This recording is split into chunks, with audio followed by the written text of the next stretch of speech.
অৱশেষত শান্তিপূৰ্ণভাৱে অৱসান ঘটিল টিংখাঙৰ বামুণবাৰীৰ উত্তেজনাময় পৰিস্থিতিৰ।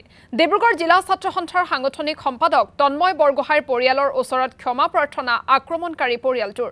তন্ময় বৰগোহাঁইৰ পিতৃক তামোল পাণৰ শৰাই আৰু গামোচা আগবঢ়াই অনাকাংক্ষিত ঘটনাটোৰ বাবে ক্ষমা ভিক্ষা বিচাৰে অভিযুক্ত পৰিয়ালটোৱে। লগতে ভৱিষ্যতে অঞ্চলটোৰ সকলো জাতি জনগোষ্ঠীৰ লোকৰ সৈতে সমিলমিলেৰে থাকি এখন সুন্দৰ সমাজ গঢ়াৰ পোষকতা কৰে অভিযুক্ত পৰিয়ালটোৱে। উল্লেখযোগ্য যে ২০ৰ পৰা ২৫জনীয়া দলে আক্ৰমণ কৰিছিল তন্ময় বৰগোহাঁইক। লগতে পৰিয়ালটোক হত্যা আৰু ঘৰ জ্বলাই দিয়াৰো অভিযোগ উত্থাপন দলটোৰ বিৰুদ্ধে।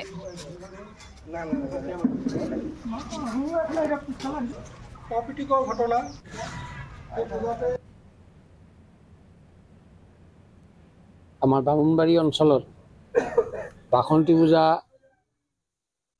উছৰ্গা দিনা ভাষণৰ দিনা যি অপ্ৰীতিকৰ পৰিস্থিতিৰ সৃষ্টি হৈছিল, সেই পৰিস্থিতি অজানিত হৈছিল আৰু সেই পৰিস্থিতি দুখ স্বীকাৰ কৰি সেই অনুষ্ঠানভাগী আঁতধৰোঁতাসকলে অনুষ্ঠিত কৰাসকলে তেওঁলোকৰ কিছু দুৰ্বলতাৰ পৰিচয় পাই মোৰ ওচৰলৈ আহি আমাৰ তন্ময়ৰ লগত যি গণ্ডগোল আৰম্ভ হৈছিল বা মোৰ গেটত যেনেকৈ ঘূৰি আছিল, সেই দুখখিনি আজি তেওঁলোকে মোক এখন গামোচা দি এটা তামোল পাণ গুৱা দি তেওঁলোকে মোৰ ওচৰত শৰণাপন্ন হোৱাত মই সকলোবিলাক বাদ দিছোঁ। আৰু মোৰ এটাই কথা ক'বলগীয়া আছিল, সেইটো হ'ল যে সম্প্ৰীতিৰ নিদৰ্শন বামুণবাৰীৰ পৰা আজি আৰম্ভ হৈছে আৰু অসমতো হ'ব বুলি মই আশা ৰাখিছোঁ।